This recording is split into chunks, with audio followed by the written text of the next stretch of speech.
7th and 8th graders. We're here with lesson 5-7 on how to calculate simple interest. So the first thing that you need to know, and by the way, I'm on a WikiHow website, is what this formula says. So this is how you find simple interest. Interest, I, equals P, which is our principal or the initial amount that you borrowed, so whatever amount you took out for the loan, times the rate, which sometimes will be given as a percentage and you'll want to make it into a decimal, times the amount of time. So if the rate is annually, then your time will be the amount of years. If your rate is per week, then your time will be the amount of weeks. All right, now we're going to go ahead and I'm going to show you a video to start. And this video is from 10 marks. Okay, when it comes to simple interest, let's learn about how the interest impacts the final amount to be paid. The problem says that Samantha borrowed $12,500 from her friend Alex and promised to pay him back over 4 years. Okay, the rate of interest, annual simple interest, at 6%. The question says, how much interest will she pay if she pays off the loan at the end of the 4th year? And what is the total amount she will repay? Okay. All right, so right there, we have 3 things underlined, or 4 things underlined.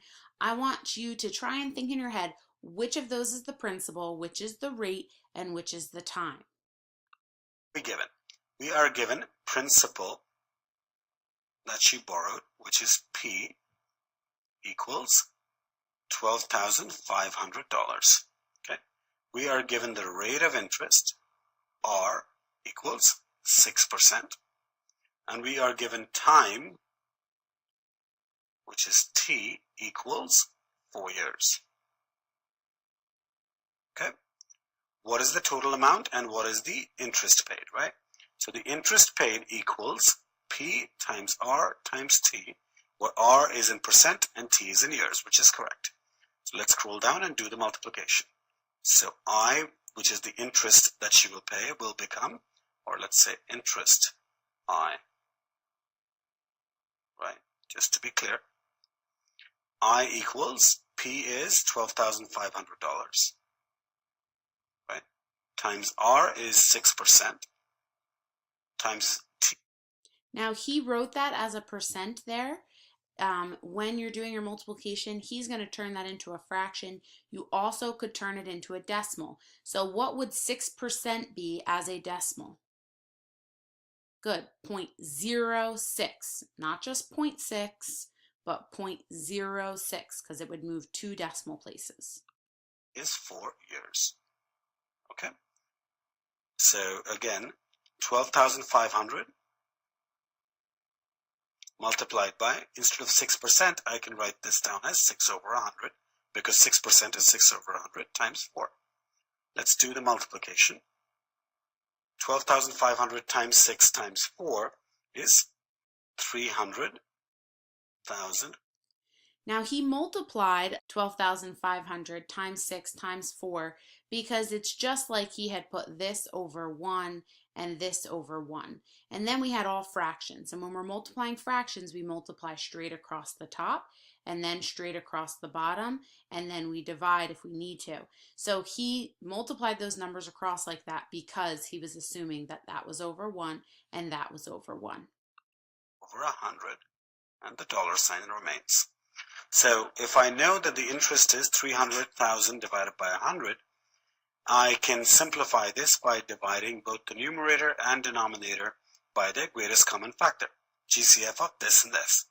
This will become, well, 300,000 over 100 is 3,000 over 1. I don't have to write 1, which means the interest that she pays is $3,000. And remember that dividing by 100 is very easy. It's the same thing as taking off 2 zeros and taking off 2 zeros.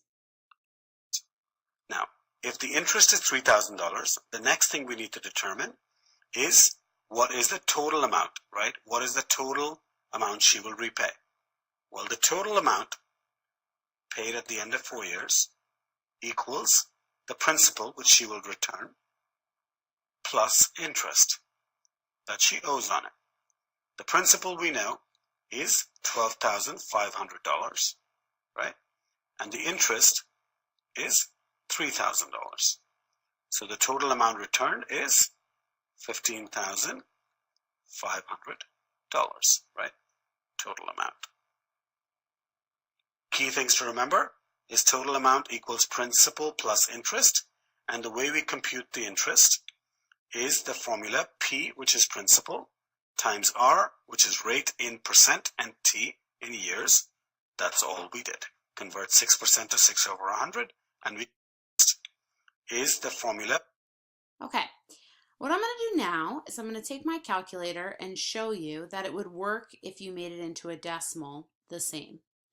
So what we've got here is when we were up here, so we had our principal, which was 12500, and if I were to multiply that times 0.06 and then multiply that times 4, I would get that same $3,000, and then I could add that to the original balance of 12500 to get the total that I would have to pay back, including the interest and the principal.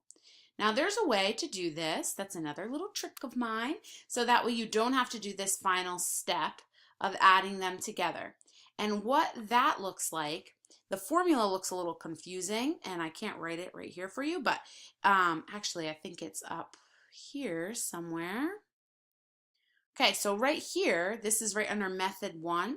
It says find the total amount owed. And so they're telling you here it's interest plus principal, but you could also do it this way, which is the principal times 1 plus the rate times the time. So instead of doing P times R times T, you're going to do R times T, add 1 to that, and then multiply it times the principal. I know that sounds confusing. It's really not bad. Let's go back to our video example, and I will show you what I mean. So I have 0.06 times the 4 years plus the 1 to give me 1.24, and I have to hit the equal sign there, otherwise it'll mix up the order that we want because of order of operations. And then from there I'm going to multiply it times the principal, which was 12500. And as my answer, I get the 15,500, which you see was the same thing once we added the principal and the balance.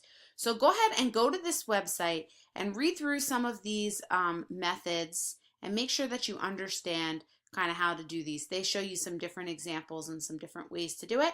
And I look forward to seeing you tomorrow in class.